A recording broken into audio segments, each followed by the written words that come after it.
Hello and welcome to Dawn of Codes. So आज हमारी problem है प्ले विद और।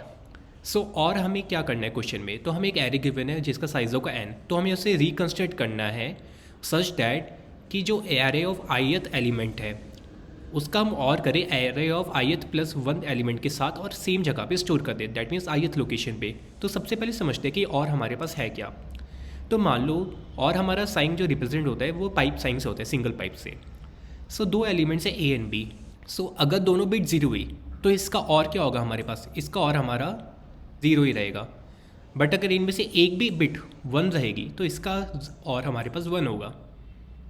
ठीक है।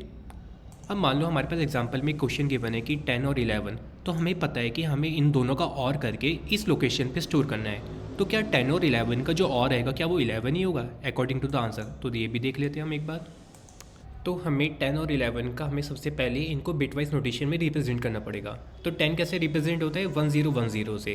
अगर आपको याद होगा तो यहाँ पे हम इसको अगर नंबर पे कैलकुलेट करेंगे तो कैसे करेंगे, 0 को मल्टीप्लाई करेंगे 2 की पावर 0 से, 1 को 2 की पावर 1, 0 को 2 की पावर 2 एंड 1 को 2 की पावर 3। तो 8 + 2 10 हो जाएगा। सिमिलरली 11 में यहाँ पे 8 + 2 + 1 11। अब हम इसका अगर और कैलकुलेट करेंगे तो अगर हम टेबल पे देखें तो 0 और 1 पे क्या आना चाहिए हमारे पास, 0 और 1 पे 1 आएगा हमारे पास। तो यहाँ पे हम डायरेक्टली 1 लिखेंगे। सिमिलरली 1 और 1 पे हमारे पास क्या आना चाहिए, 1 आता है, इन दोनों का और 1 ही रहेगा। 0 और 0 ये एक ही केस होता है हमारे पास जिसमें और हमेशा 0 आता है, अगर दोनों ही ऑपरेंड्स उसके 0 हुए। और सिमिलरली अगर दोनों 1 हुए तो एटलीस्ट अगर 1 कोई भी एक उनमें से 1 होता है तो उसका और हमेशा 1 ही आएगा। तो अगर हम देखें 1011 क्या है, इट इज़ 11 ओनली। तो यहाँ पे इन दोनों का जोर अगर हम करके यहाँ पे स्टोर करेंगे तो वो 11 ही रहेगा। अब जरा क्वेश्चन को एक बार सॉल्व करके देखते हैं। मैंने लूप चला है i = 0 to n-1, बट मैंने लास्ट का एलिमेंट क्यों नहीं लिया, क्योंकि क्वेश्चन में गिवन है if for some i + 1 does not exist. मान लो कि अगर हम इस वाले एलिमेंट पे तो इसके पास तो i + 1 एग्जिस्ट ही नहीं करता, तब हमें उसमें कोई भी चेंज नहीं करना पड़ेगा। बेटर है कि मैं लूप को यहीं तक चलाऊँ जिसका i + 1 एलिमेंट एग्जिस्ट कर रहा है। यहाँ पे चलाने का कोई फ़ायदा नहीं क्योंकि इसका i + 1 एग्जिस्ट ही नहीं कर रहा है।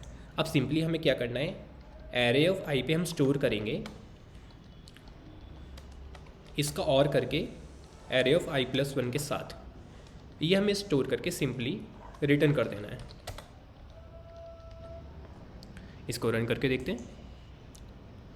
Compiled successfully, let's execute it. The code is working fine. Thanks for watching this video and tomorrow we will come with another problem and see what new can we can learn from that.